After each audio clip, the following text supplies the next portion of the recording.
disse: olha o fogo, olha o fogaréu queimando as pontas da paia do meu chapéu. Menina, olha o fogo, olha o fogaréu queimando as pontas da paia do meu chapéu.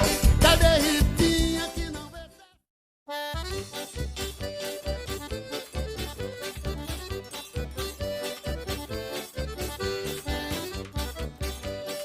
Olá, meu terceiro ano! E aí, tudo belezinha com vocês? Estão gostando das aulas, hein?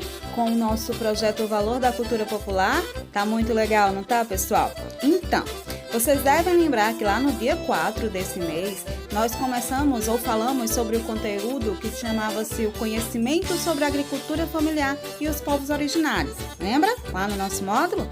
Pois é, hoje Tia Sam vai estar acoplando, juntando esse conteúdo que nós vimos nessa aula que passou, do dia 4, ao conteúdo junino, ao projeto, né, o Valor da Cultura Popular. Como, Tia Sam, a senhora vai falar sobre esse assunto dentro do projeto? Nós vamos estar falando da importância da agricultura familiar nos festejos juninos. Não é interessante, pessoal? Pois é, nossa aula hoje vai reforçar o nosso conhecimento sobre a agricultura familiar e ainda vai mostrar como é importante, tanto para os festejos juninos como para essas famílias, essa prática aqui no nosso país. Vamos nessa? Então, pessoal, antes de mais nada eu quero trazer um conceito novo, um conhecimento novo para vocês, que é de uma prática da agricultura familiar chamada campesinato. Que nada mais é, gente, do que o conjunto social, certo? Com essas famílias, feitos dessas famílias, né? Que se dedica a atividades agrícolas com um grau diversos de autonomia. Como assim, tia, grau diversos de autonomia? Cada um cultiva aquilo que mais lhe é interessante. Tem família que se adapta melhor com o cultivo do milho, por exemplo. Outra com o cultivo do feijão, outra com o cultivo de amendoim. E elas unidas formam um grupo, uma cooperativa, certo? E esse grupo chama-se campesinato. Essa prática, gente, possui algumas características específicas. A primeira eu já falei para vocês porque é um conjunto de famílias trabalhando junto, né? Como se fosse uma cooperativa. Outra característica é que cada membro, né, deste grupo tem sua carteira assinada e recebe o seu salário, certo? Outra característica muito importante também é que esse grupo ou essas famílias podem ser donas ou parcialmente donas das terras em que há o cultivo, né? Em que há a plantação, certo? E primeiramente o que é cultivado serve para o sustento dessas famílias e depois o restante é passado para a venda. Ok, pessoal? Tá dando para entender? E sobre a história, como foi que isso surgiu? Vou contar agora para vocês. Conta a história, gente, que existia lá na Idade Média uma prática chamada feudalismo, certo? O feudalismo é como se fosse uma escravidão, embora as pessoas mais humildes não fossem realmente escravas das pessoas mais ricas, certo? E havia uma troca entre elas. Os mais pobres forneciam o seu trabalho de cultivo, de agricultura, para ter direito a morar na terra que pertencia ao mais rico, certo? Funcionava mais ou menos assim, tá? A maior parte dessas pessoas humildes recebia o nome de camponeses e era forçado a ser servo do mais rico, certo? Para poder conseguir sustentar-se a si e a sua família, certo? Embora eles não fossem escravos, eles não podiam jamais abandonar a terra onde trabalhavam. Em razão de constantes ameaças de guerra, invasões, né, de povos que desejavam, por exemplo, tomar para si a terra que aqueles feudais tinham, onde aqueles camponeses trabalhavam, esses camponeses, a maioria deles, acabou entregando, né, o pedacinho de terra que tinha, por menor que fosse, ao senhor feudal ou à igreja, em troca da sua suposta liberdade, em troca de poder sair daquele lugar e buscar uma nova terra para o seu cultivo e o seu sustento, sem ter que estar prestando serviço a ninguém ou trocando de forma injusta seu trabalho e o que ele conseguia tirar das suas plantações com um senhor feudal, tá? Foi aí que surgiu a expressão camponês, porque significa quem trabalha no campo, e foi daí também que surgiu essa expressão feudalismo, que Tia Sam vai mostrar para vocês o que é que significa literalmente. O feudalismo foi um sistema econômico-social, político e cultural predominante lá na Idade Média, ou seja, foi a forma de vida assumida pela maioria da população da Europa durante parte do período medieval. A sua formação foi lenta e progressiva, certo? E acontecia como Tia Sam explicou para vocês, essa troca. O mais humilde trabalhava para o mais rico em troca de poder ter um pedacinho de terra e poder tirar um pouco do cultivo daquela terra para se sustentar e sustentar os seus familiares. Ok, pessoal? E foi dessa prática aí, gente, que surgiu a agricultura familiar que nós conhecemos hoje, né? Os produtos da agricultura familiar levam qualidade, tradição e sabor para essa festa que a gente está estudando agora, né? A festa junina, gente. O mês de junho chegou com todas as suas cores, como nós sabemos. E os aromas e sabores dos festejos juninos é o que marca essa época, né? E esses sabores e aromas vêm justamente dessas comidas típicas que são feitas a partir daquilo tudo que é cultivado e colhido, né, pelas pessoas que fazem parte da agricultura. Produtos da agricultura familiar como milho, amendoim, laranja, mandioca, aipim, né, entre tantos outros é que dão sabor, né, às mesas de milhares de nordestinos ou de milhares de brasileiros que gostam, né, de curtir, de participar e de festejar esse momento junino. E vocês lembram, terceiro ano, que é a agricultura familiar? Vamos recordar, hein? É um meio de organização da produção agrícola, florestal, pesqueira, pastoril, onde são gerenciadas e operadas por uma família predominante dependente da mão de obra familiar, tanto de mulheres como de homens, ou seja, a própria família planta, a própria família colhe, se sustenta do que cultivou e ainda vende o que cultivou, o que colheu, né? Ela tira o seu sustento e vive economicamente de tudo aquilo que ela produziu, mas só a família é quem faz parte dessa prática, tá, pessoal? A agricultura familiar, gente, é uma das principais bases da economia aqui do nosso país. Pois lá nos primórdios da colonização, né, lá no início da colonização, quando os europeus chegaram aqui nas terras brasileiras e até o século atual, o século XXI, essa prática está envolvida. Prática do sustento de subsistência, né, das famílias e da existência e economia de uma região, tá? E nesse período junino, né, os produtos que são plantados e coletados por essas famílias fazem com que a renda delas, né, a renda desse grupo, né, de famílias consiga aumentar consideravelmente.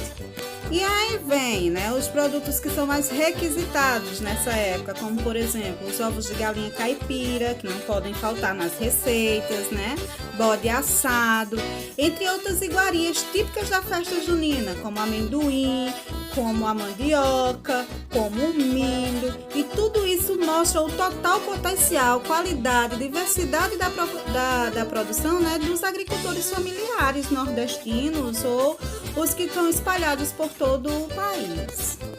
Ou seja, gente, a época junina é a época de fartura. Então eu estou colocando aí para vocês, né, para relembrar as principais características da agricultura familiar aqui no Brasil, que vocês já conhecem, nós já conversamos sobre isso.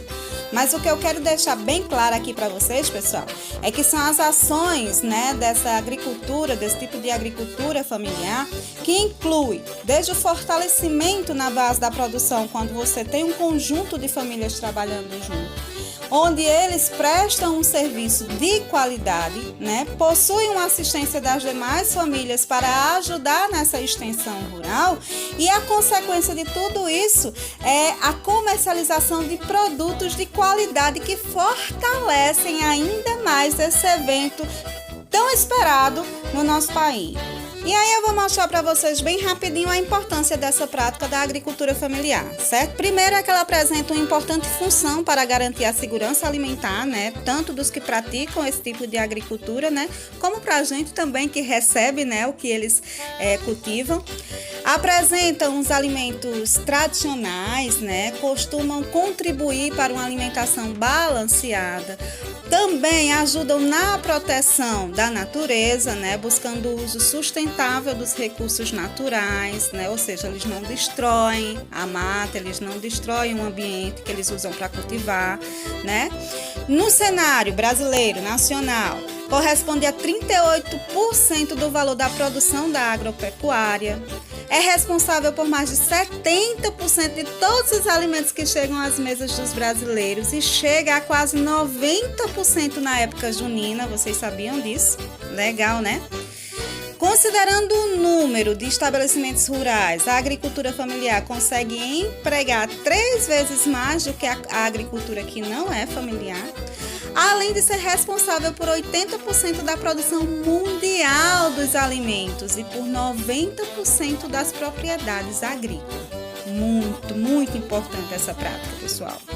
E aí, Tia Sam foi buscar para vocês lá alguns títulos de reportagens, né, que falam sobre essa importância da agricultura familiar, né, popular para as festas juninas. Olha isso aí, né, da agência IBGE, que diz: agricultura popular nas festas juninas. Milho tem alta produção no país. E aí essa produção vem justamente da agricultura familiar.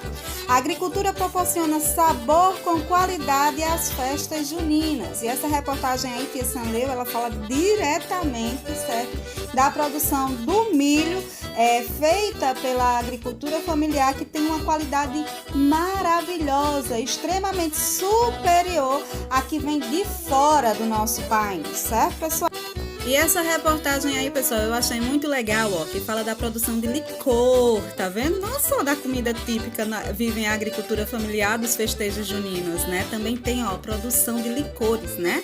E essa produção gera o aumento da renda para baianos no período junino e é feita por quem essa produção? Pela agricultura familiar, exatamente. Muito legal essa reportagem.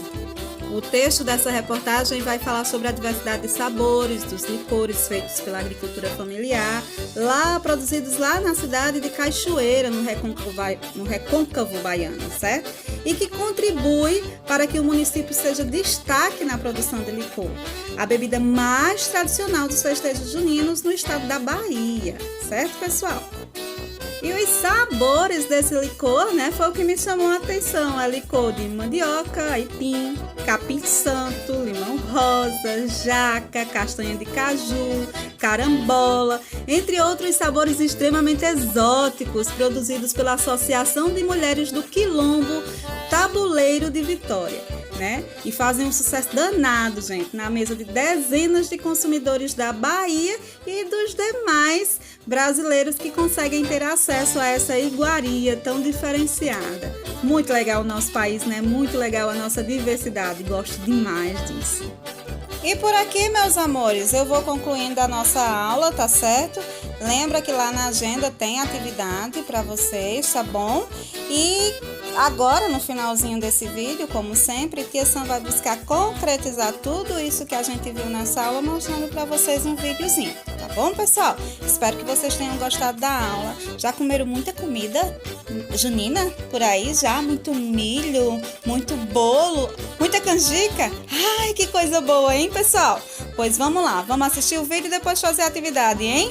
Beijo, tchau, tchau! O arraiado Monte Alegre, em Mairi, não é o mesmo sem o tradicional licor caseiro. Na cidade, há aproximadamente 20 famílias que atuam na produção da bebida, que tornou-se a referência dos festejos do lugar. Então, assim, é tradicional. A gente tem que passar aqui na Vovó Maria para comprar esse licor, que assim, é uma maravilha. Eu espero que todos, quando vierem a Mairi, venham fazer a mesma coisa que eu estou fazendo. Tem que levar esse licor, porque são maravilhosos. O sabor é delicioso. Você atesta a qualidade? Com certeza. Todos são afrodisíacos. Olha, rapazes. Pego de amendoim, que é uma delícia, morango, enfim, tem uma infinidade de sabores. Vocês podem saborear e vão perceber que eles realmente fazem sucesso. Noimara já é a terceira geração de uma família de licoreiras.